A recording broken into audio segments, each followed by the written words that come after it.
You guys already know what time it is. We're going to preview some games. We got a game coming up in just a couple minutes. We're going to get through it. We're going to preview it for you. I am Lever KT, also known as the governor of college football. And with me today is the man, the myth, the legend of mayor of college football, Nino. Nino, how you doing today, player? I'm good. I'm excited. Weekend's here. Football's here. It's time to get it. Hey, what we always say on this platform, we don't discriminate. Let's talk about this Brown versus Penn game. Let's get into it real quick. The Brown Bears traveled to Philadelphia on an October Friday night to face the Pennsylvania Quakers, televised on ESPN. Look at the Ivy League getting some love. I can't believe they're on the ESPN. The Bears currently sit at 3-3. They're 1-2 in the conference, averaging 32 points per game and 75 plays offensively per game behind the leadership of head coach James Perry and assistant Willie Edwards. The Penn Quakers are 5-1, 2-1 conference record, beating teams by an average score of 26-14. The Quakers are led by head coach Ray Prior and currently tied for first in the Ivy League. The Brown Bears offense is led by quarterback Jake Wilcox and his 13 touchdown passes. Offense coordinator Ryan Madison calls and fast up-tempo, you already know, game for the Bears as he's had success through the first season through the air, averaging 320 yards. The Ivy League, 320 yards passing and 6 yards per pass, but it's not all offense. That defense has some dogs in their secondary. Talk to us about some of the guys to watch on this Friday night game on ESPN. Shout out to the Ivy League. Yo, the Brown Bears. I mean, it's crazy because I was just there a couple weeks ago, and now they're on ESPN. Who would have thought? The Ivy League getting a little ESPN love. But listen, defensively, they got some guys. Isaiah Bond in the secondary is an absolute dog. 32 tackles. Right, he's got like I think 3 or 4 PBUs there to pick. The game I was there, he was all over the place, flying around. He's just a menace in that secondary. He has no problem getting downhill in the backfield. Coming for that QB from the blind side. So he's the guy to look for. It's not just him though. In the second, you got Cooper DeVay. I want to say Deveau and Aubrey Parker. Both of those guys combined, I think they have like 10 or 12 pass breakups. Like that secondary just is sticky. It cause problems. So if they get a pass rush, look out because the Browns can play lockdown defense. Now offensively, surprisingly, last year they were more a running team. This year they've just been chucking the ball around. And Wilcox at one point was one of the top FCS QBs in the league. Like I said, right now I think he's got like 13 passing touchdowns. But it's the emergence of Wes Rocket at the wide receiver position. This guy just gives me like, I know it's just going to sound cliche because it's New England, but he got that Wes Welker, Julian Edelman vibe. He's has no problem going across the middle, no problem like taking on defenders. And the game I was at, he did a helicopter in for a touchdown. So this kid's got it. And then you get in the red zone, you just give the ball to Stockton Owen, and he's gonna punch it. He got 6 on the year, so he's a dude. I really like what Perry and Big Willie have done coaching wise, and they've just got this team rolling. I think this could be. I will talk about it in a minute. It's crazy to think that you went to Brown during the spring. You went to a couple of practices. The fact that we're covering the Ivy League, the fact that dudes I always wonder when does Nino sleep, but the answer is he doesn't. It's a trick question. The Quakers are having a fabulous season, currently at 5-1. With the only loss 23-20, that heartbreaker to Dartmouth. Quarterback Aiden saying and wide receiver Jared Richardson have developed a nice connection, 4 touchdowns, 501 yards, while linebacker Jack Fairman and DB Kendrian Smith have been leaders on the defense side of the ball. Talk to us about what you think the Quakers need to keep rolling. Listen, air the ball out. I wouldn't say 1,700 yards passing, right? That's not great, but the kid's efficient. 68% almost. I love the ratio: 11 touchdowns to 4 ints, and only been sacked 6 times. So they're keeping the kid upright for the most part. I think it's a ground and pound style offense. Like this is what they're gonna do. They spread it out between 3 to 4 guys. Fourth guy could be the QB, might not be, but it's Hosley, Mulatto, and Ciceros. They all have 20 plus carries, right? Obviously, Hosley's the main guy with 49, 211 yards. You got 4 touchdowns between the 3 of them, and you mentioned it. I mean, Jarrett Richardson is just the guy. I believe last week he went off for like 100 something yards receiving and a touchdown. He's been a spark plug for them this year, and obviously you can tell with the record, they're cooking. So. All right, Nino, you know what time it is. You're definitely the expert in this arena. Who will win this game, Nino, and why? I have a funny feeling this might be a trend in this episode, but I think Penn's on upset alert, right? Oh. I think that Brown's kind of grooving. They've been starting to get that offense moving. Like I said, they got a up tempo. I think if they get out to an early lead, impress them, like get in there and get a long drive. Like we wear them down maybe 10, 13 plays, right? Get in there. Even if it's only 3 you put on the board, you got the Quakers at home reeling. You're making them have to answer. That defense, like I said, that secondary can swarm. So I think if Brown can score early, I think they can have them on upset alert. But if the Quakers, do business as usual, it could get ugly by half. I like it. So let's go west.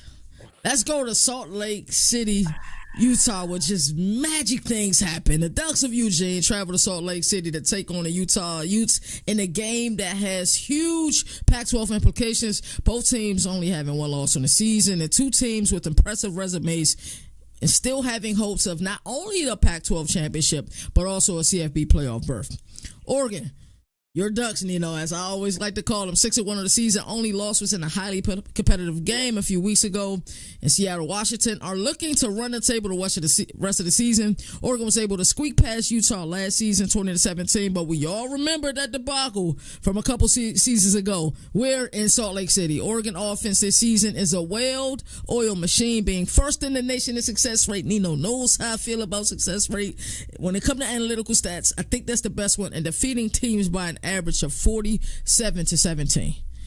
Nino, nobody knows this team better than you. Through 7 games, what have you seen from your Ducks, and what is something that maybe a casual fan of the Ducks, not even a casual fan, a casual watcher of the Ducks, may not know about this Ducks team? About 2 months ago, there's no shot to fire anybody. People have their opinion. It is what it is. I was told Bucky Irvin couldn't run inside the tackles. Okay. I was, and I thought for a second, like, nah, man, he does run a lot to the outside. And it was probably like 70-30 to the outside last year. I've seen a lot of running to the inside, almost, I want to say 20 plus carries to the inside. And he's had a great success rate with 3 touchdowns on the year going inside. So I've seen an emergence of a well-rounded Bucky Irvin. He's on pace to pass every stat collegiately he had last year. This year, touchdowns he's already surpassed rushing wise. I think he's only like 6 or 7 receptions away from what he had last year. So the growth of Bucky Irvin has been tremendous for this offense. They are calm and cool as a cucumber through anything, through a mistake, through just dominant, and they've been dominant pretty much all year. And people just are ready to just write them off. Like, even though the loss was there, I get it. But going into it, they were, it's Oregon. They're going to end up finding a way to screw themselves over and lose to Utah or USC. I kind of think like UFC just combusted on their own, right? And we're going to see that this week against Utah. But I think this is one of the few years where the hype around Oregon is low, but they're probably one of the more complete teams because in Dan, we trust. Like, Bo's just been riding that thing. Nobody wants to give him any kind of fluff, hype him up. It's everybody else is better than Bo, and he's just there because he's been there the longest, quote unquote, right? Because he's got the record for the most starts in college football. But listen, they are a wagon offensively and defensively on all 3 levels of the defense. They got a guy. The secondary's got multiple guys, and now you're starting to see the youth movement with Oregon with Mateo Ugalale stepping up just last week alone. Watch out. Like, I think that they just put it in 5th and now they're ready to go. That's a couple things I feel about the Pac-12. I feel like, did we not appreciate the Pac-12, being that this is the last season of college football as we know it? Of course, things changed after they went from BCS to the 14 playoff, but we're losing the Pac-12. We're not losing the teams, but I always think about the Pac-12, and I don't watch much college basketball anymore. College football would never change because I just love the sport too much. But it's almost to that fan that loved Big East basketball. You remember Big East basketball when it was Big East basketball. Yeah. Some of those fans, especially the fans out west, won't get to experience that. But to your point, I feel like if you want to win a national championship, you better have a defense, which I feel like Oregon is really starting to figure out. 16th in points allowed in the year, so You better be balanced offensively. You better have the ability to run. You better have the ability to throw, and you better have a guy at quarterback that can just make things happen. Those three reasons are why you cannot count Oregon out. It'll be foolish to count them out. All right, Nino, I'm gonna switch gears a little bit. If Lever Street, shout out Lever Street. I got the Lever shirt on too, by the way. love it. If Lever Street were a college football team, that would be the Utah Utes. Okay. It's that by any means mantra, that tough, gritty team that truly identifies with Kyle Whittingham's personality. Defeated teams by an average of 23-15. All I knew growing up was the struggle, bro. All I knew is, yo, let me hold a pack of ramen, yo. Let me get a Kool-Aid pack so I can mix up this Kool-Aid real quick. I need something to eat. That's what Utah is. And that's why I've said for years, you've heard me say this before, that Utah kind of has a SEC makeup about them. What have you seen from the U so far this season, you know? Scrappiness, man. The fact that you said by any means necessary works, right? Because, well, all right, we're going to dangle this little thing over your head called Cam Rising for the first 7 weeks of the year. Dog. Right? But that's a topic for a whole nother day. We touched it a little bit last week, right? But that's just somebody, pardon my friend, screwed that up. Like that was handled poorly. But come out, you got Bryson, right? And you're like, oh, is he going to be the guy? And pretty sure I said that. Week 1, he was going to be the guy, and he balled out. And then he got hurt, right? I think he had like some kind of lung or something. So he was out for a couple weeks. Johnson stepped in, and they had to change the style of offense because Johnson's not a bombing out quarterback. Absolutely. So they went to this multifaceted, 3-headed run game, right? And which is headed by a quarterback turned running back. Right. So when I say by any means necessary, like you said, it is literally by any means necessary. You got a group of wide receivers that are kind of just, I don't mean it's any but misfits, right? Like Michael Pittman went to Florida State and didn't work out there. Then he got injured, so he went to Utah, and now he's coming back. And then you got the freshman there on the outside who was like highly talented, but then why did he go to Utah, right? Because is it really a school to go to if you want to be like that dude in the wide receiver? Just like a bunch of misfits. And then obviously Kuti, but he's another one of those dangled pieces again. So like they all put it together, but they've changed every single week the game plan and pretty much the unit, like to who. All right, we're gonna roll this unit out. All right, well this guy this pawn on the front line, and we'll plug in the next one because he's hurt. Like, and they've just always got it done, and that's why I truly believe Kyle Whittingham should be in the talk for Coach of the Year, 100%, because the way they've been able to just figure it out from week to week, and like have that dog in them. Like Cole Bishop's a dog, but like I feel like that dog in him is like he like sprinkles a little bit to everybody.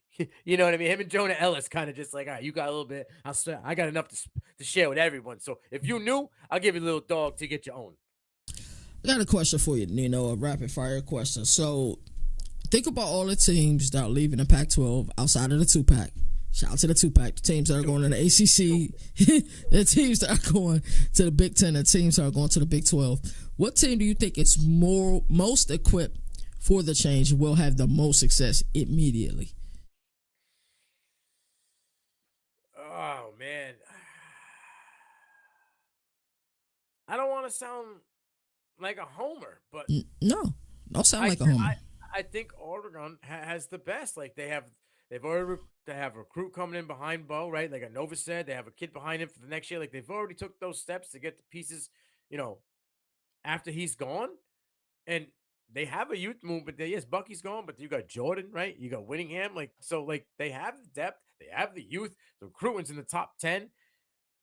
When you look at the other ones going, I'm not really look at Utah. Yes, they're losing a shit ton of seniors, right? And kids.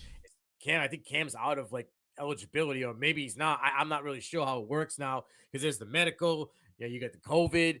So there's this. He might have another year, but if he doesn't, what's the answer at QB? You're losing so many people on that defense. Probably 3 or 4 of them are probably going to go to the NFL. So you're going into something new with a lot of questions. USC, they're loaded with weapons, but the inexperienced weapons. Right. And they still don't have a defense. And they're going to a conference that's got defenses. A lot of them. You know what I'm saying? Like, you were in a conference that nobody had defense. Right. Now you're going to be in a conference where 90% of the people in that conference got a solid defense, and you are Swiss cheese. So the other sleeper team that I think is ready for the transfer, as long as they don't lose my guy Teterio, is I think Arizona. Talk, Nino. Right? I think they got the youth, they got the coaching. That OC's on like a 35. You know how I feel about my guy Noah Fafita, or Fafita, however you pronounce it. He's a dog. He's a dude, bro. Freshman, that kid just got it. He had all of it. He stepped right in. I don't know if I like the kid, but I don't know if DeLorean is ever going to get the job back. Like, I heard he's healthy, and they said that he might not be QB1 this week. So, and he should not. With all due respect. With all due respect. I love him. I think he's a good QB. But this kid's got the juice. Yeah. And it's flowing right now. So you ride the hand. But yeah, I think Arizona's got almost every box checked to go in this and be ready for a dogfight outside of, the Ducks. I mean, Colorado, if they keep the Sanders twins, the Sanders boys, then they're okay. But you lose them, you're starting all over again. Unless you get the portal. So I think you really don't know. The thing with Oregon, and I think people don't realize this with Oregon, is one, the uniform combination is out of this world. People already want to see them play, right? Yeah. But you think about an East Coast kid, right, that wants to go play for that wants to go play for Oregon, but family can't go out that far to go see him play. Is now playing in the Midwest. A few, I guess, considered East Coast teams. So now that gives them even more of a push as it pertains to recruiting, because now it's just a quick flight or, a few hour drive for that kid, for his family to see him play. So, right. I'm going to be in the East Coast for this game. What are you, 3 hours away? Right. I'll find a way to get. That's close enough. Or a kid from Maryland, and Oregon plays Maryland in college sport. Right? Yeah, you bring them into the game, and you can be on the sideline. We'll talk there. It's beautiful. Utah, the fact that they have consistently over the last 3 or 4 years have been in the top 10 as it pertains to team generating revenue. Yeah. Major. Yes, major. So I think, but you brought up such a great point. Who's going to be here next year? Who's not going to be here next year? But I think they will have the ability. I think you named the 3 perfect teams. I didn't think you would name Arizona. Arizona is just one of those teams. If you remember a couple weeks ago, I'm like, yo, this team is pretty good. And I know a couple people were laughing. I'm like, no, like Caleb Williams had a damn good game against a good team. People just didn't know it yet. As long as they keep T-Mac, because there's a gentleman from Dynasty DGens. Shout out Dynasty DGens. I do a show with them. Shout out to them, man. Shout out to you, bro. And this gentleman, I want to say it was Noah, but I might be wrong, and I don't want to give credit to the wrong person. But he said the thing is, he has a feeling and a good vibe that T-Mac could go to A&M in the portal. If you put T-Mac and Evan Stewart together, oh my Lord. Wow. I could certainly see that. He's a possible top 5 wide receiver. People, because he's in Arizona and in the Pac-12, people don't see. They just don't know. His games are at 10, 10:30. Shout out to Debbie Dollars though. Debbie Dollars gonna get you right, man. Make sure you check that out. Oh man, he's just a kid, bro. He makes some stupid grabs. His body control, his contested catches, it's just stupid. But yeah, I think those are the 3 teams. I love it. So. We know this is a strength versus strength game. Yeah. Oregon's explosive offense versus Utah's stifling defense. Which unit has the upper hand, and who are the players to watch? All right. So Normally going into this, and like I said, this is the division nobody has defense except for pretty much Utah and Washington here and there. From year to Right, year, it's kind right. of varied. Like last year, they were really good. This year, they're kind of okay. They show up, and then there's some games where they don't show up, like pressure wise. So, Mhm. um, the thing is Oregon's seen this for a while. When Lanning came here, he knew what he needed to do. My offense is electric. My defense is trash, and he's built it through the portal, through homegrown, through recruiting. Bro, I mentioned it right in the beginning of the show. They're 16th in the nation in points allowed. They allow 17 points per game. I don't remember the last time. I want to say even when Mariota went on that run with them, they were still allowing No. close to 21 points, 22 points per game. Yeah, I mean, think about Chip Kelly's offense and that they were running so fast. You know, you're Yeah, get pretty them much back losing on. all. Yeah, you know, time of possession. So yeah, they were definitely giving up points. Defense is tired. Yeah, exactly. But they were these kids are like Brandon Dorless can just go. Like his motor does not stop. He's like out there with like energized buddy, ding, ding, ding, ding. Just going for the QB, bro. He's just insane. And then you got Williams in the secondary, and then shout out Kyrie Jackson, right? Had that game against Washington. He was coming into it. They were talking about lockdown, kid that's developer, boom, boom, got smoked, right? Torched. Most people do against Washington because they got 3 dudes, but they only had 2 in this game, and they still torched them. But next game, the game after that, kid's bounced back, bro. Nails. This just shows toughness and determination. He's been right back to what he was before. So growth, man. I shout out to, like every single level. Like they got they have a linebacker. I can't think of his name right now off the top of my head. Oh, Bassa. Both Jeffrey Bassa. He's the dude for them, like linebacker wise, and they have a captain at every level, and it shows. And that secondary isn't elite, but it's top notch. Mhm. And I don't know that outside of a run game, Utah's offense isn't really top notch, right? Right.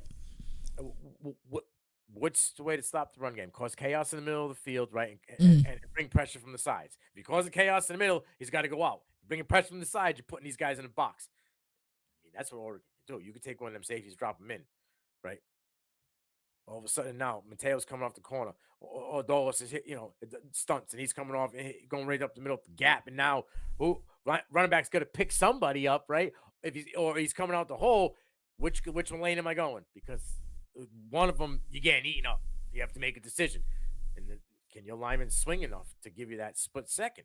Can he pull enough to the right or left to get you to spring you? And so far they have, but I don't really know if they face the speed. Like Oregon's defense is speedy. Like Dorless is a 260, 70-pound man that probably moves like he's 235. Like he eats people up. It's what he does. I feel like he's gonna be at the buffet table. It's interesting. Coming into the season, when I was thinking about Oregon, I thought about Tosh Lapoy. I thought about Dan Lanning. I'm gonna go back home with this. I thought about McDermott. I thought about Leslie Frazier. Like, I thought that if Lapoy didn't do what he's supposed to do this season, they have a guy that's a head coach. Yeah, it's unconventional. A lot of head coaches call plays offensively. Hell, Dan Lanning can call plays defensively. He did it at UGA.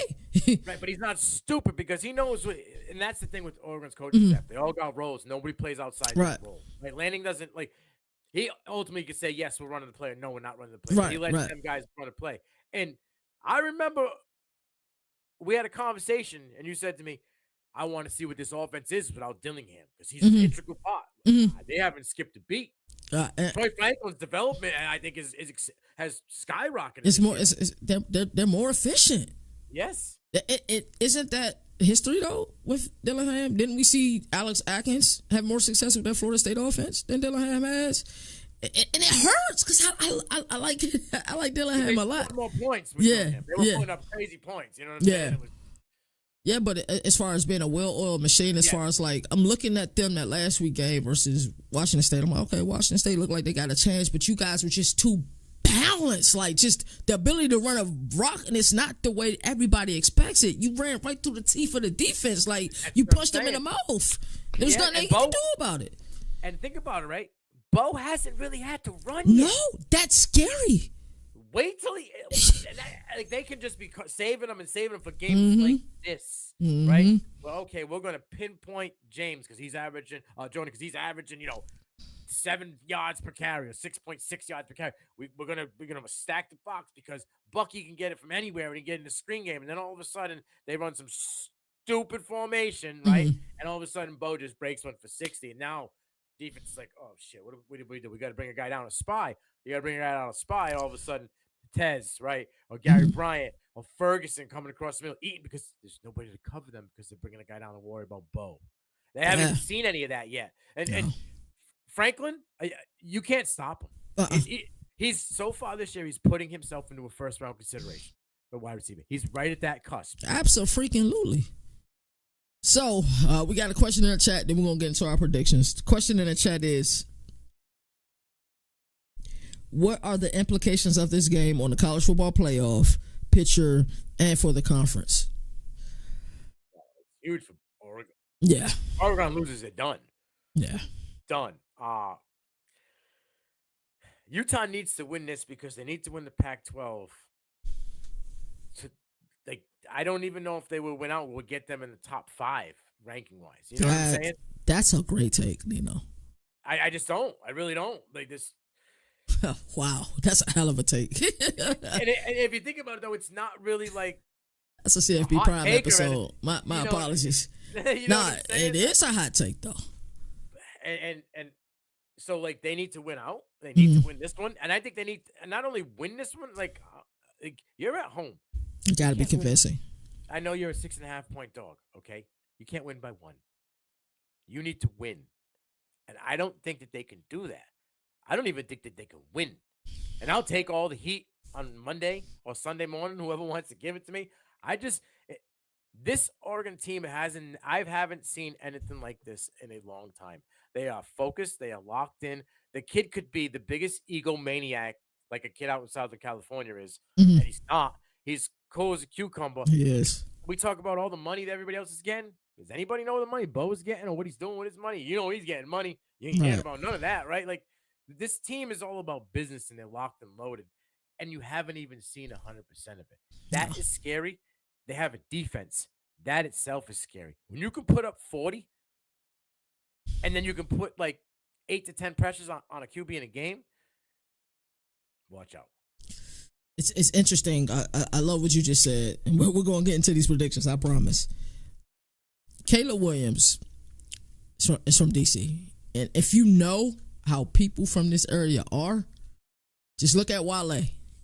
Right. And I know it doesn't tell it the entire story, but you remember how he just went off on Complex. He just goes off on everybody. Yeah. Caleb Williams hasn't had to face the scrutiny and the humility that Bo Nix had to deal with down in Auburn. And it would have made him such a better player. The reason why Bo Nix is the way he is now, because what he and his pops endured down in Auburn made him who he is now. And if the NFL teams, do you understand that the NFL teams are going to fall in love with this guy? With Bo? Yes. The minute that they get to sit down and talk to him. Oh, bro. Come on. You're talking to the wrong one. Listen, I've never been the biggest Bo Nix fan. I have a friend of mine, so I'm not going to say his name because he's pretty popular. And he's an Oregon fan. And when they got Bo Nix, he was, angry. Like the almost tears in his eyes from frustration.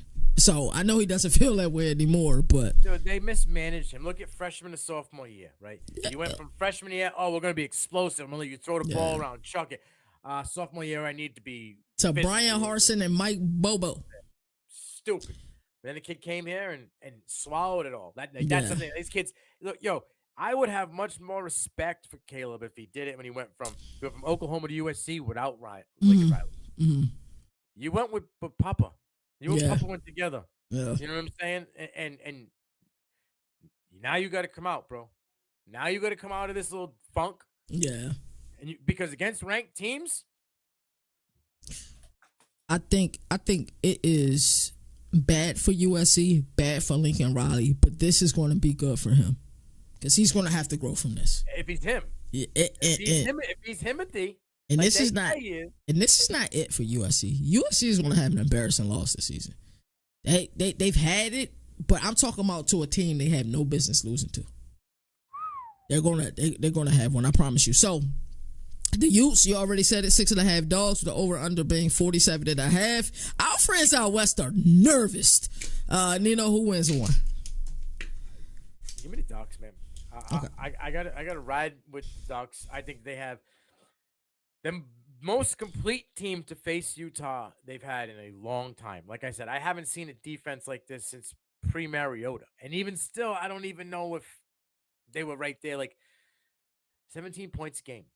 Like they're only allowing 17. I don't know if Utah can score more than 17. You know what I'm saying? No. And they put up 37, 38. Mm-hmm. Like I don't know. I really don't know. Like it would take and it could happen, but it would take a Herculean effort defensively for the like. Jonah Ellis is a absolute dude that's going to be playing on Sunday. Mark my words, okay? And Cole Bishop as well. But how hard can the horses go? Like, how many times can you put them to the well and whip them and see how many more they got out of it? You know what I'm saying? I just don't know. Come third, fourth quarter, the game would be close. I'm to the third, fourth quarter. Is the gas in the tank going to be ready? Are you going to be going with like full ethanol, right? Or are we going to be getting that upper echelon 93 octane shit? I love it. Race fuel. Like, is that what we got? Because if you're going with that like mom and pop around the corner gas, it's going to start sputtering at the end of the third quarter, right? They better be handing out Skittles and gummy bears on the sideline for these guys to get that pop, get that surge like Marshawn, because you're going to need something. Because there's too many weapons, and you haven't even seen it on full circle yet. So this is one of them games that just feels like it's going to end up being a Kyle Whittingham special, and it's like all signs point to Oregon winning this game. They are the more complete team. They are a better team. I think Oregon is the best offense in college football. I would have argued a few other teams like Texas, but when you get that balance is something that matters in college football. Can Texas go with the same speed? I don't think Texas go with the same tempo. No. Hell no. There's not many teams that can go with the same tempo. No. It's in their blood. So I look at this game and I think of how can they win this game? How can they score more? They goddamn 23 points a game, because that's what they're averaging, and it's going to take more to beat this Ducks team. You're going to need something crazy to happen on special teams. You score on all three levels. Yeah, you're going to have, block an important field goal, get some yards, maybe return a touchdown, maybe force a muff punt or a fumble on the kickoff. It's going to have to be one of those type of games for Kyle Whittingham's unit to win. I was scared to pick Washington a couple of weeks ago. I'm not scared to pick Utah. I think Utah covers the spread, but do Utah win this game? Can all of these magical things happen in Salt Lake City? There's a couple places in college football where magical things happen. Salt Lake City is that place. I'm going to go with Oregon to win the game. I think Utah covers the spread, and I'm going to go over with the over-under. My turn? Yeah, it's your turn. Statement. Ooh. I ain't here to fuck around no more. Ooh. What's the score? 41-17. Walked it away. They're going to dog walk him in the fourth quarter. Ain't got enough gas in the tank, bro. You're about to see Bo Nix make that moment. This is going to be that moment. Oh, you want that high air? I got you. This lungs right here. That shit don't stop, baby. 41-17. And I'm going to say it's going to be like 24-17, like a 24-14 in like the third. Franklin's going to go off. Hey, man, like the lady said on the airplane, I'm telling you right now, if Oregon wins this game, it don't have to be the exact score, 41-17. But if they win by that many points, everybody is going to see this clip everywhere. The moment that happens, they're going to get sick of seeing our faces. And I'm sure they're already sick of seeing our faces because CFB Nation just make it happen.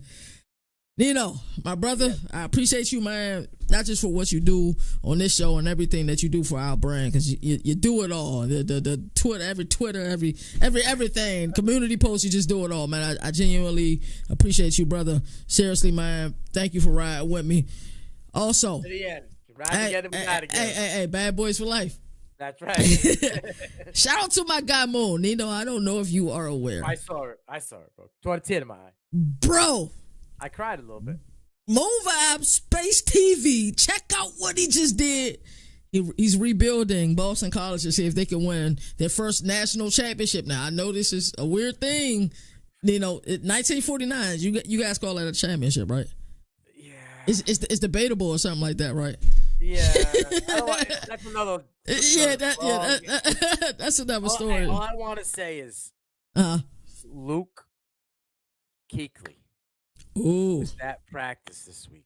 Ooh. That's all I gotta say. Oh, homecoming. Oh man, I heard you gonna be in the building. Oh, I'm gonna be in the building. I'm gonna be in the field early. Don't let these guys win. Don't. I know it's UConn and also we're favored and all. Mm-hmm. But BC gonna win 4 in a row. 4 in a row. Jeff Hafley is another guy that I identify with. Yo, if you go and look at the rest of these top teams up there in front of BC and the ACC, there's a path, my friend. There is, and I've been paying attention to that, Nino, they all face each other in one way or another. Outside of BC, ain't facing none of them. Bro, you guys make the championship. CFB Nation is going to Charlotte. Bro, you don't want to. Dog, I haven't seen Castellanos play yet. I believe November 20-something is the date. I should have seen him play early. I'm still mad about that because it was a damn good game. Are you coming up? You coming up at Virginia Tech? Yes, I will be there. Hey, you're gonna see baby Jalen Hurts as well. Really? I'm not talking about Castellanos. Oh, you talk about my guy Drones? Yeah. Okay. you go watch him film, man. He got a little bit of that. Does he? Oklahoma. Talking to a few people at Virginia Tech. So we were there for the fall camp practices. Yeah. Grant Wells. There was a couple people I talked to who've been following the team for years. They did not like the kid at all. I won't mention names because they're big people in Virginia Tech folklore. Hey. How did he look last night against Syracuse? Hey, man. Shout out to everybody, man. Overreaction Live. Y'all already know how we doing, man. We gonna holler at y'all. What?